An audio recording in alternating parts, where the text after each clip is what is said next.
श्री अकाल, जय हिंद। मैं आपका अपना अमृत राजलवाल हाजिर हूँ फिर से एक नए वीडियो के साथ आपके अपने चैनल राजलवाल एकेडमी पर। Friends, analysis of soil biological properties के पिछले 2 वीडियोस में हमने आपको बताया analysis of soil microbial biomass carbon के बारे में और analysis of soil microbial biomass nitrogen के बारे में।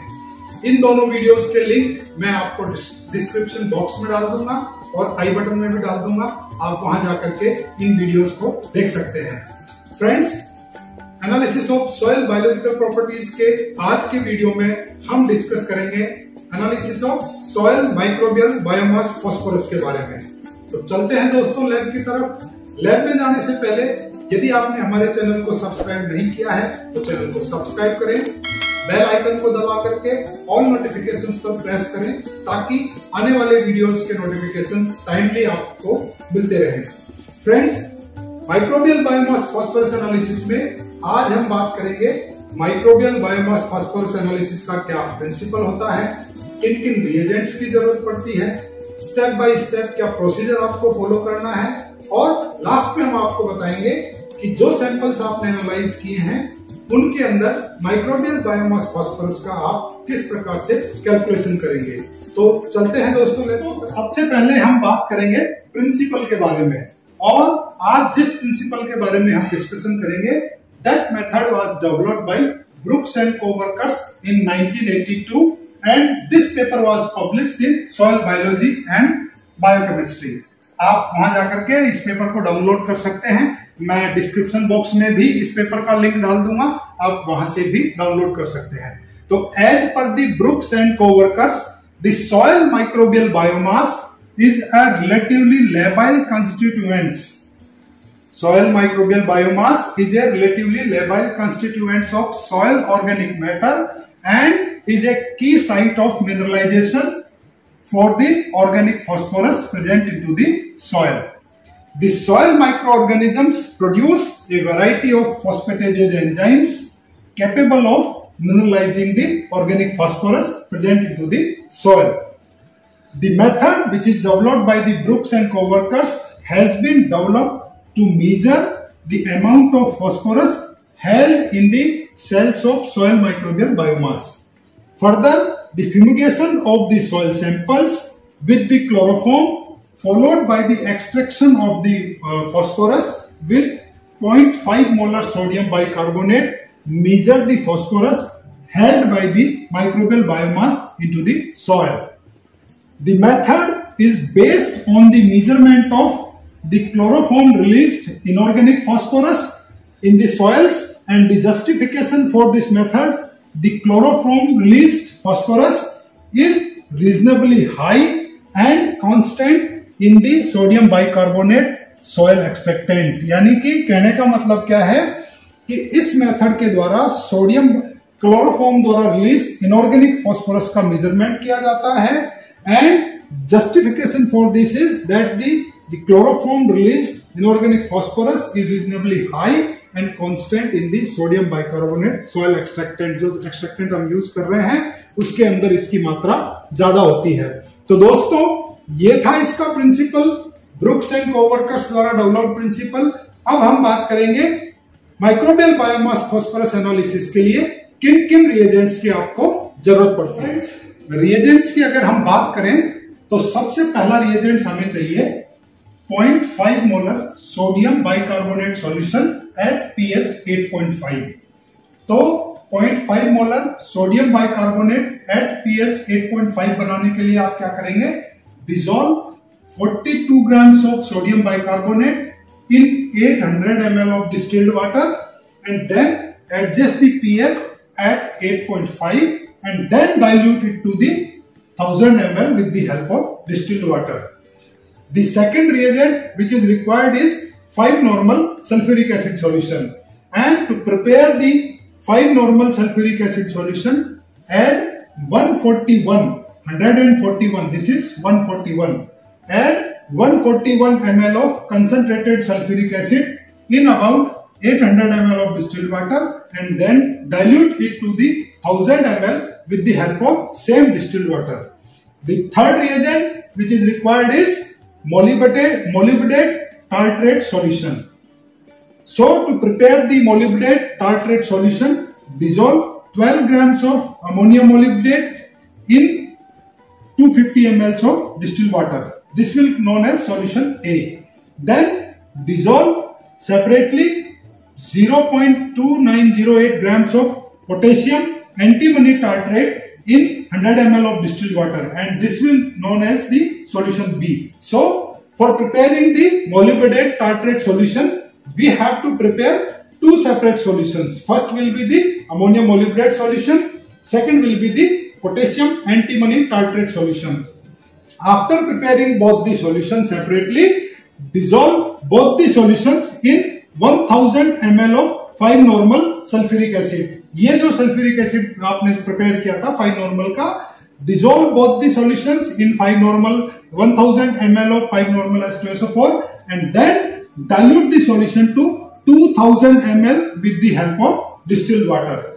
The fourth reagent required is ascorbic acid, and for preparing the ascorbic acid, dissolve 1.056 grams of ascorbic acid in molybdenate tartrate solution. And this ascorbic acid should always prepare fresh when we are going for the measurement of microbial biomass phosphorus after the preparing of extractant. So we have always prepared the fresh solution. The next reagent which is required is the standard p-nitrophenol solution, that will be the 100 ppm, and 100 ppm standard p-nitrophenol solution prepare करने के लिए dissolve 0.4393 grams of potassium dihydrogen phosphate, that is the KH2PO4, in 500 ml of distilled water. Then add 25 ml of 7-normal H2SO4. For preparing the molybdenate tartrate solution, 5-normal H2SO4 use किया था. For preparing the standard p-nitrophenol of 100 ppm, 7-normal H2SO4 हमें डालना है. So after the dissolving this 0.4393 grams of potassium dihydrogen phosphate, add 25 ml of 7-normal H2SO4 and then dilute it to the 1000 ml with the help of distilled water. And the last solution required is the working solution of p-nitrophenol for preparing the standards.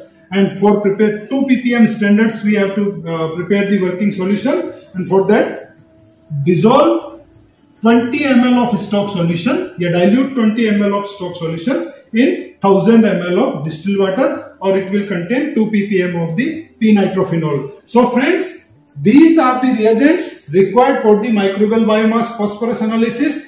इनमें सबसे पहला reagent है 0.5 molar sodium bicarbonate solution at pH 8.3.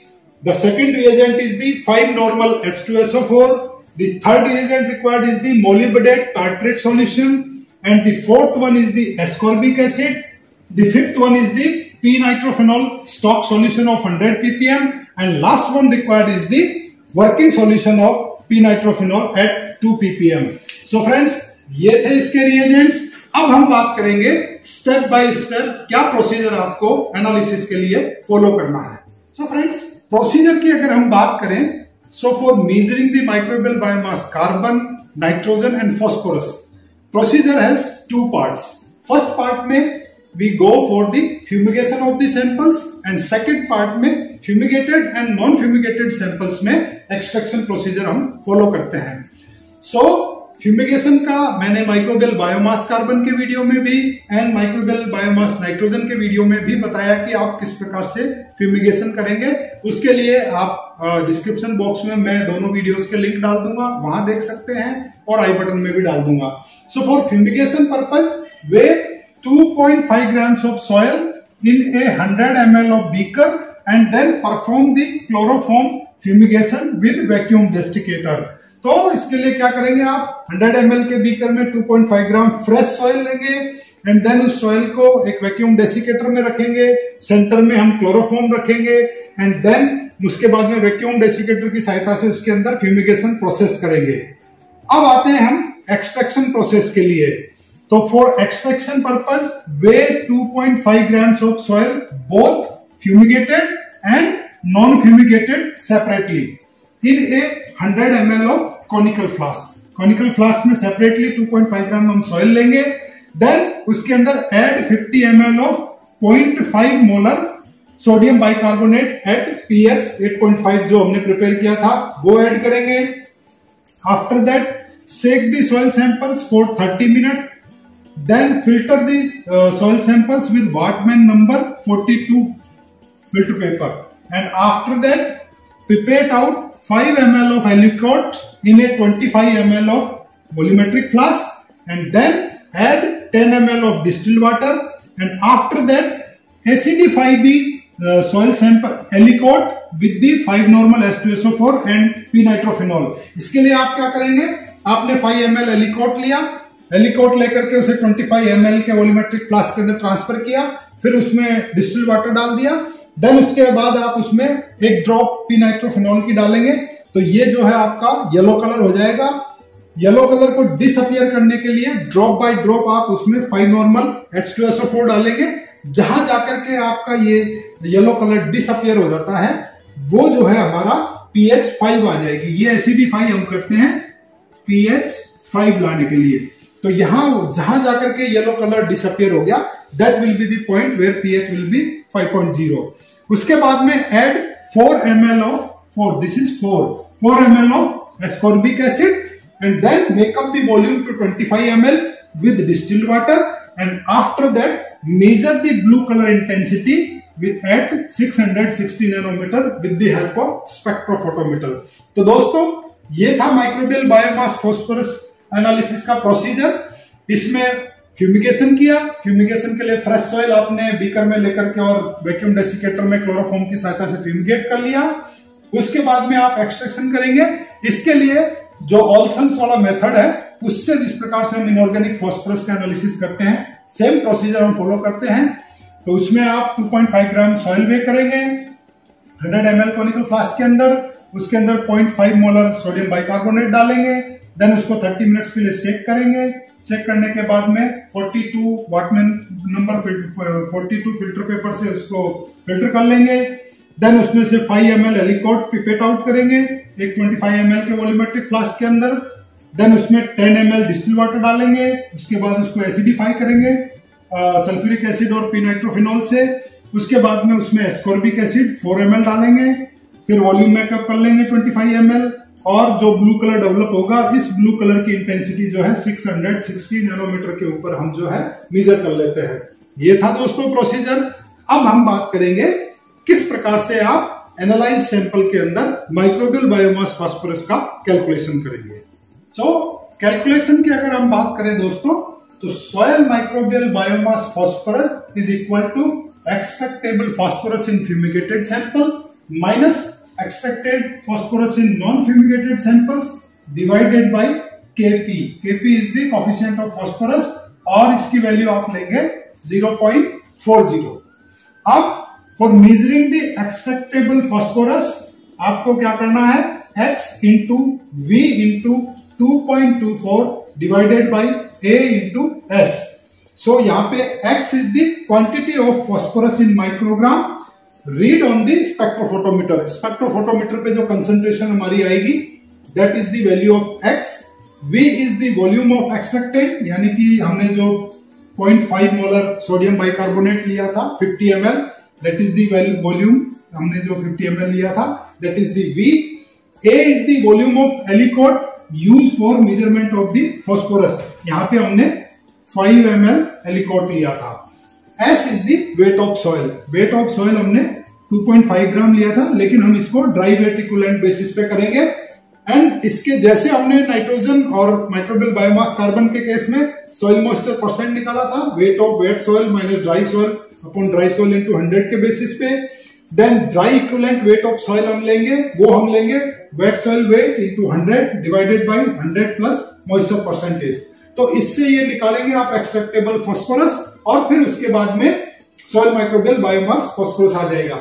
Now phosphorus के case में क्योंकि हमने वो जो हम स्पेक्ट्रोफोटोमीटर का यूज कर रहे हैं तो in that case we prepared the 2 ppm working solution and from that 2 ppm working solution pipette out 0.5 1 1.5 2.0, 3 ml of working solution in 25 ml of volumetric flask, and then उसके अंदर हम ब्लू कलर डेवलप करेंगे and measure the blue colour intensity at 660 nanometre. After that we will develop a graph पे एक side में Y axis पे हमारा absorbance आ जाएगा, एक्स एक्सिस पे हमारी जो क्वांटिटी ली थी वो आ जाएगी। इससे हम एक ग्राफ प्लॉट करेंगे और इस पे जो इंटरसेप्ट आएगा उससे हमारी कंसंट्रेशन कैलकुलेट करने के काम में आता है। तो दोस्तों ये थी इसकी कैलकुलेशन, जिसमें soil microbial biomass phosphorus is equal to extractable phosphorus in fumigated sample minus extractable phosphorus in non-fumigated samples divided by the phosphorus coefficient, value will be 0.40. Then extractable phosphorus calculate करने के लिए x multiply with v multiply with 2.24, this is the weight of our soil. ये 2.24 is the weight of soil divided by a into s, जहाँ पे x is the quantity of phosphorus in microgram read on the spectrophotometer, v is the volume of extractant 50 ml हमने लिया था, A is the volume of alicot जो हमने 5 ml लिया था, and S is the weight of soil। इसके साथ साथ आप सॉइल मॉइस्चर परसेंट निकालेंगे, dry equivalent weight of soil निकालेंगे और साथ ही साथ हमारा वर्किंग सॉल्यूशन से स्टैंडर्ड्स बना करके और हम ग्राफ प्लॉट करेंगे। उस ग्राफ पे हम कंसंट्रेशन के लिए जो हमारी इक्वेशन आएगी उस इक्वेशन से ये माइक्रोग्राम में कंसंट्रेशन हमारी आ जाएगी। तो ये थी दोस्तों इसकी कैलकुलेशन। फ्रेंड्स ये था हमारा आज का वीडियो, जिसमें हमने आपके साथ में डिस्कशन किया analysis of soil microbial biomass phosphorus के बारे में। हमने आपको बताया माइक्रोबियल बायोमास फास्फोरस एनालिसिस का क्या प्रिंसिपल होता है, किन किन रिएजेंट्स की जरूरत पड़ती है, स्टेप बाय स्टेप क्या प्रोसीजर आपको फॉलो करना है। लास्ट में हमने आपको बताया जो सॉल्यूशन आपने लैब में एनालिसिस किया उसके अंदर माइक्रोबियल बायोमास फास्फोरस का आप किस प्रकार से कैलकुलेशन करेंगे। आशा है दोस्तों ये वीडियो आपको पसंद आया होगा। यदि ये वीडियो आपको पसंद आया तो मेरे चैनल को सब्सक्राइब करें, वीडियो को लाइक करें, अपनी फैमिली और फ्रेंड्स के साथ में शेयर करेंगे। तो फ्रेंड्स मिलेंगे एक अगले वीडियो में जो उपयोगी होगा एग्रीकल्चरल स्टूडेंट्स के लिए, एग्रीकल्चरल रिसर्चर्स के लिए, पॉलिसी मेकर्स के लिए और फार्मर्स के लिए। तब तक के लिए गुड बाय, जय हिंद।